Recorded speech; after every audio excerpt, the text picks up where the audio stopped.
Hi guys, আমি মৌমিতা। তোমাদের সকলকে আমার চ্যানেলে অনেক অনেক স্বাগত। তো আজকে একটা ছোট্ট ভিডিও নিয়ে চলে এলাম। তো এই ভিডিওটা হচ্ছে আমার বিয়ের ঠিক আগের ভিডিও। তো আমার বিয়েতে না, আমার খুব ইচ্ছে ছিল যে আমার বিয়ের পিঁড়িগুলো আমি নিজে হাতে আলপনা করব। তো পিঁড়ি নিয়ে একটা সমস্যা হয়েছিল। আসলে আমাদের নিজেদের পিঁড়ি ছিল না। তো মা দিদিভাইয়ের বিয়ের সময় কিন্তু পাড়ার একটা বাড়ি থেকে পিঁড়ি নিয়ে এসেছিলো। তো এবার যখন আমাদের বিয়ের বিষয় হলো, তখন ওই বাড়িরও মেয়ের বিয়ে ছিল সেম সময়ে। সেই কারণে ওদের বাড়ির থেকে পিঁড়িটার কিন্তু ব্যবস্থা এবার আর হবে না। তো তারপরে পাশের বাড়ির জেঠিমণিকে মা বলেছিল। তো পাশের বাড়ির জেঠিমণির একটা পরিচিত ফ্যামিলিতে পিঁড়ি রয়েছে। তো তারপর মা পরে ওই জেঠিমণির সাথে গিয়ে সেই পিঁড়িটা নিয়ে আসে। নিয়ে আসার পর যেটা দেখে যে ওখানে দুটো পিঁড়ির মধ্যে থেকে একটা পিঁড়ি না ঘুণে খাওয়া ছিল। তো যেহেতু ঘুণে খাওয়া, সে কারণে কিন্তু ওই একটা পিঁড়ি ইউজ করা যাবে না। তো তখন আবার চিন্তাধারা হয় যে আবার অন্য কোনো জায়গা থেকে পিঁড়ি ব্যবস্থা করতে হবে। তো সেই সময়ে আমাদের যে ফার্নিচারওয়ালা ছিল, মানে যাকে দিয়ে বাবা আমার বিয়ের খাট ড্রেসিং টেবিল বানিয়েছেন, ওনাকে বলা হয়েছিল।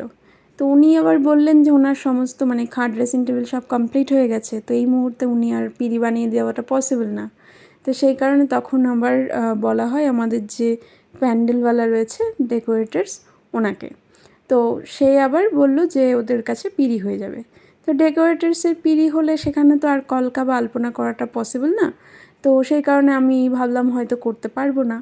তো তারপরে যেটা হয়েছে, বিয়ের ঠিক আগে, মানে আমার বিয়ে ছিল সোমবার, আর শুক্রবার দিন যখন নাকি ফার্নিচার নিয়ে আসে, তো ফার্নিচারের লোকটা একটা পিঁড়ি বানিয়ে দিয়েছিলেন। তো তারপরে আর কি করব, দুটো পিঁড়ি তো হলো না। তখন আমি ভাবলাম তাহলে একটা পিঁড়ি যখন রয়েছে এটাকেই আমি ডেকোরেট করব। তো এটা পুরোপুরি বিয়েতে প্রপার ইউজ না হলেও ওই গায়ে হলুদ, স্নান, এই সমস্ত টাইমে তো ইউজ করা যাবে। তারপর রাতারাতি গিয়ে আমি যে বই খাতার দোকান রয়েছে সেখান থেকে সমস্ত কালারগুলো, অ্যাক্রিলিক পেন্টসগুলো কিনে নিয়ে আসি। তো নিয়ে এসে তারপরে কোনো রকমভাবে ওই শুক্রবার দিনই রাত্রেবেলায় বসে এক কোট কালার মেরে দিই পিঁড়ির মধ্যে। তো যেহেতু তাড়াহুড়ো করেছিলাম, আর সেই কারণে আমার অনেক কিছুই ভুলভ্রান্তি হয়েছিল। তো প্রথমে অ্যাকচুয়ালি পিঁড়ির মধ্যে আমাকে সাদা কালারটা মারতে লাগতো, তারপর কিন্তু আমাকে রেড কালারটা করতে হতো।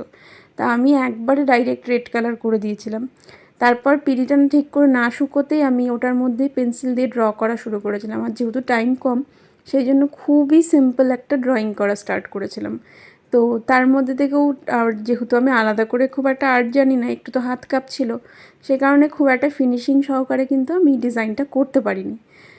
তো তাও তার মধ্যে দিয়েও আমি চেষ্টা করেছি যতটা সম্ভব ডিজাইন করার। তো ওই খুব সিম্পলভাবে চারপাশে একটা লাইন করে তার মধ্যে ওই হালকা করে আলপনা করেছি। তো যেহেতু ঠিক মতন শোকায়নি, সেই কারণে কিন্তু আলপনাগুলো একটু ওঠা ওঠাও হয়ে গেছিলো।